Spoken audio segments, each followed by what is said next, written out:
This past weekend, 95 King of Fields 4, or just King of Fields, went down in France. It drew in nearly all of the top European competitors, as well as a handful of Japanese competitors as well, traveling across the world to compete in Europe. And when you're planning a trip to Europe, you've got to make sure you come dressed for the occasion. That's where my good friends at Into the AM come in. Into the AM is an apparel company dedicated to helping you chase your passions. How exactly do they do that? By providing you fashionable, comfortable, and affordable apparel. Right now, Into the AM is in the midst of their spring collection, where you can get deals of up to 40% off on their spring items. Use my link in the description or pinned comment, and you can get an additional 10% off of any order. Once again, use my coupon code or affiliate links for an additional 10% off, and you'll be supporting my channel when you do. Thanks again to Into the AM for helping to support my channel. Now, let's get back to today's video, shall we?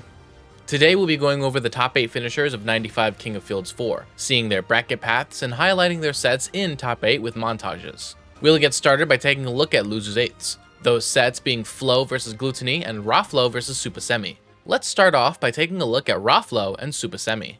Raflow came into the tournament as the 4th seed, starting off the weekend by sweeping pools flawlessly, but then moving into top 64 and immediately getting upset by Steve Main's Susu 3-0. Dropping into losers and having a close call game 5 against Mpopo. But after this, Raflow basically played cleanup duty for this tournament, defeating every other top seed who had been upset early on in bracket. Raflow first beat Rarkyor in a game 5 set, and also gacked 3-0, both of whom had been upset earlier on. Raflow then defeated Leon in one more game 5, and lastly Tarek 3-1, making top 8 through loser's side. Super Semi, the best young link in the world, came into the event as the 13th seed, starting off the tournament by sweeping pools flawlessly, moving into top 64 and defeating Netoru and Susu, the Steve who had just upset Raflow, both in 3-1 set victories. Moving into winner's quarters. Once here, Super Semi lost a game 5 set to Bloom Forever, dropping into losers and lastly defeating Modzai 3-1 to make top 8 through loser's side, in order to go up against Raflow.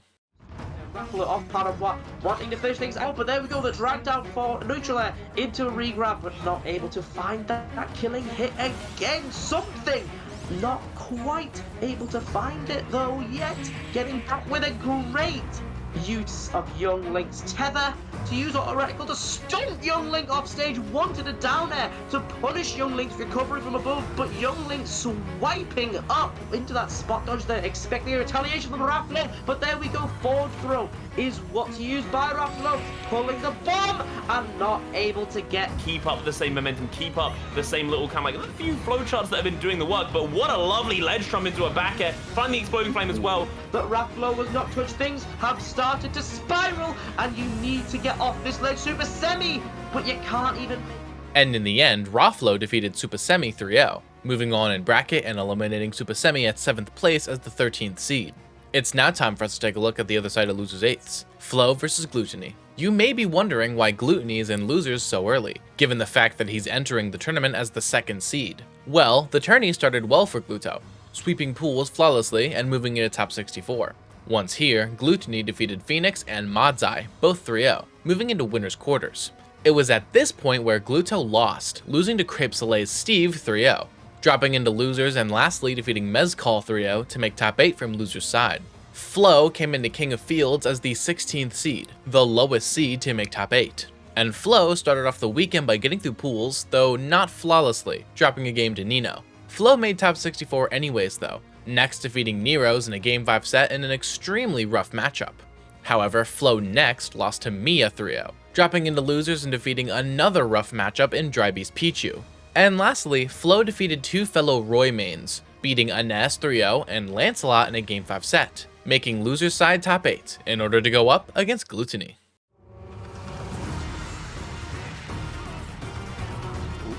Sorry about that production here, just trying to fix that mic issue.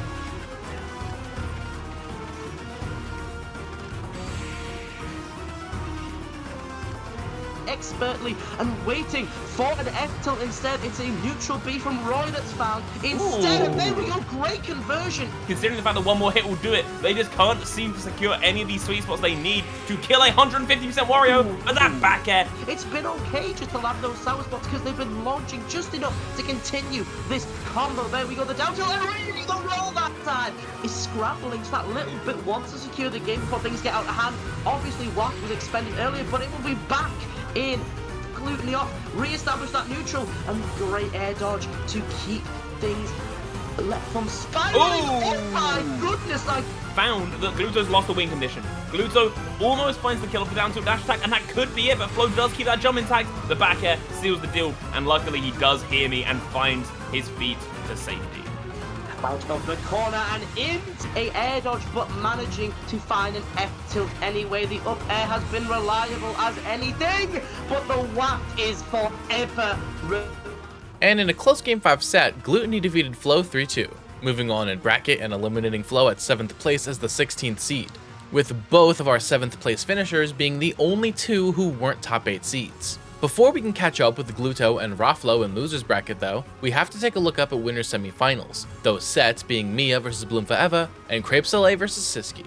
Let's go ahead and start with Crepe and Siski, shall we? Crepe Soleil came into the tournament as the 7th seed, starting off the weekend by not only sweeping pools flawlessly, but then doing the same thing in top 64, defeating Byakuya, Luigi, and Gluteny, making top 8 without dropping a single game. Siski came into King of Fields as the number 6 seed, starting off the weekend by sweeping pools flawlessly, then moving into top 64 and defeating Suzune 3-0, as well as both Leon and Lancelot 3-1, making winner's side top 8, in order to go up against Crepe Soleil.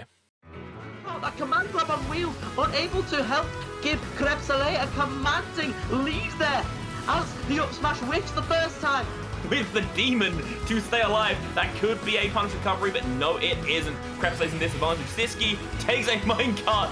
I'm just gonna deal with you anyway, and deal with you is exactly what Siski immediately was on the receiving end of, and I that it is. Siski is just doing what they can to stay alive. You know that charge shot just kind of isn't functioning anymore, but still you charge it nonetheless. Crepe Soleil to secure yet more damage onto Siski, needing something big here, but it's the big hit. Far with it, able to get back on stage thanks to a minecart, but unable to close it out until you simply find.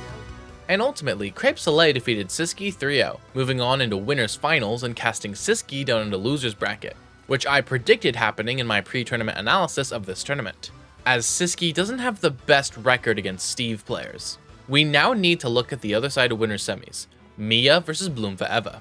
Mia came into the tournament as the number 1 seed, starting off the weekend by sweeping pools flawlessly before moving into top 64 and defeating Deox 6 and Flo 3-0. Before lastly defeating Tarek 3-1 to make top 8 through winner's side. Pretty much the only player we're talking about today whose bracket path went as seeded. Bloom Forever came into King of Fields as the 5th seed, starting off the weekend by getting through pools, though not flawlessly, dropping a game to Elias on the way into top 64. Knowing Bloom, they were probably going random. Either way, once in top 64, Bloom defeated Pew 3-1, Mezcal 3-0, and lastly Super Semi in a Game 5 set, moving into winner's side top 8. In order to face off against Mia. Options that can get him out, so realistically it comes down to a game of can you out neutral Mr. Game Watch, but unfortunately else as the neutral beat of Game & Watch is just keeping Bayonetta at bay. Up and there we go, down smash into down, taking a back air all the way off the back of a Witch Time on Game & Watch's border. A very herself once again in the blast zone. Bayonetta needs something to get off ledge. It's the tail of the tape, and again taking Game & Watch all the way into the sky, but not able to find anything off it. Great parry there from Mia. Mia though trapping you at the ledge with that neutral beat, tries to find more. It is neutral. Yeah. Neutral is what you need, and the F smash off. Oh my god. That was 81. And in the end, Mia defeated Bloom 3-0, moving into winners finals against Crepe and casting Bloom Forever down into losers bracket to face off against Gluteny. And since we're talking about it already, let's just go watch that set now, shall we?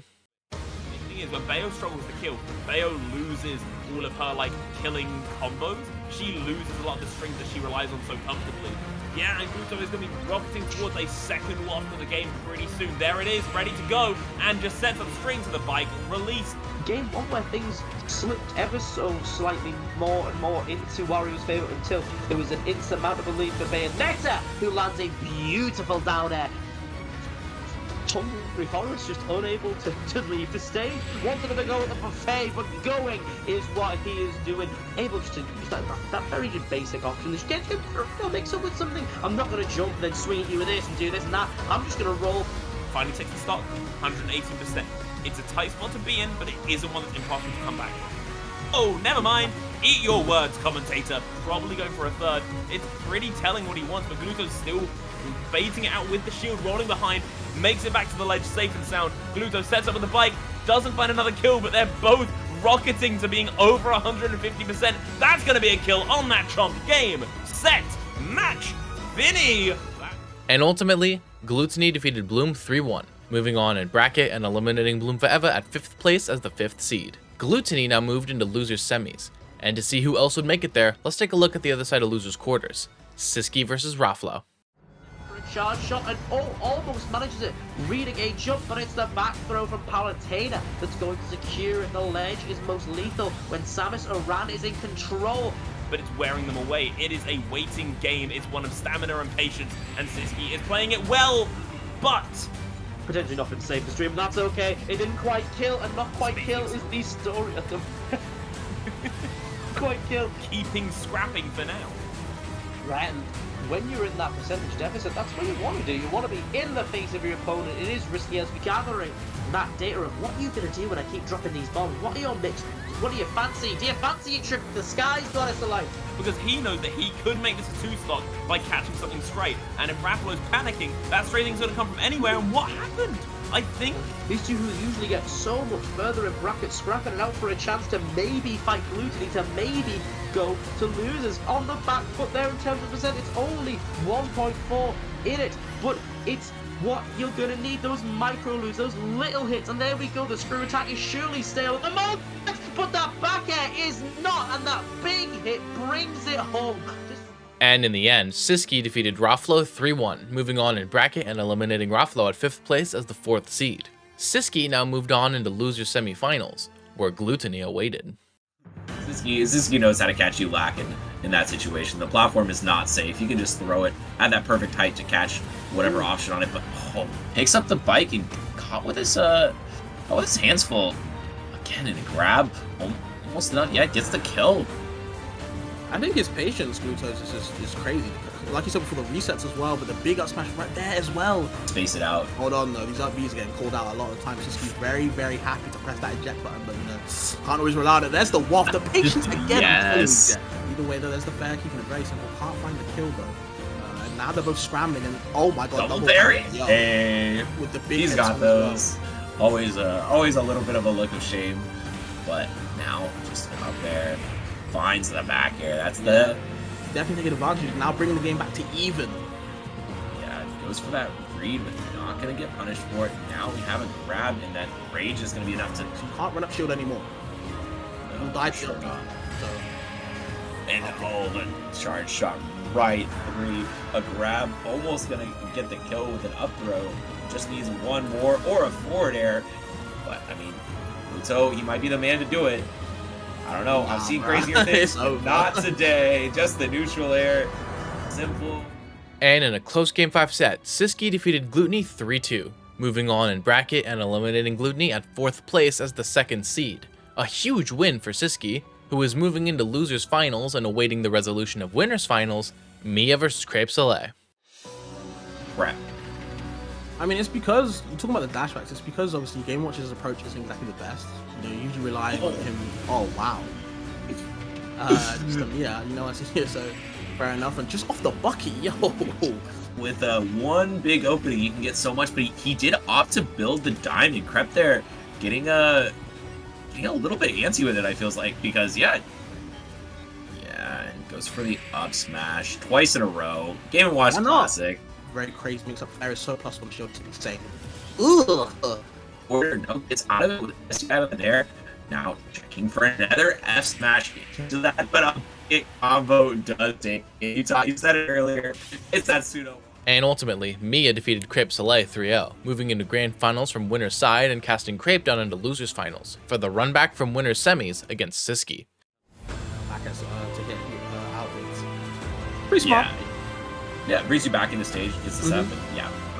And it doesn't let Crepe Soleil get that, even though he's not punished by the ugly, but another. I don't want to cash it in too hard. Not his birthday yet.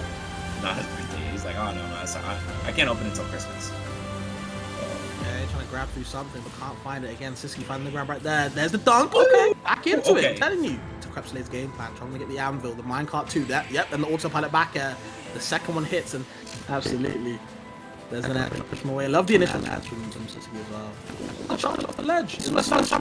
He's okay. That's the right timing for the charge shot versus the minecart. The one where it breaks it, but once again, just the no. Zare getting caught by the anvil, and once again another anvil. How many anvils can you get hit by? Oh, we used the. Oh no. Oh, you letting the giver setup? Okay, not quite gonna have the time for it, but just another minecart in the sky. Send you to the blast.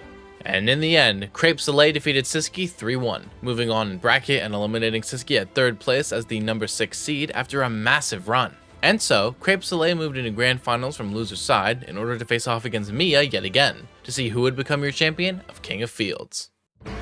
Time. Mia kind of has that Armada effect, where you like sort of trade a little bit evenly with him, but then, he just finds like the kill move, and then suddenly you're stuck in disadvantage once, you take a ton of %, and then you can never find the kill on him.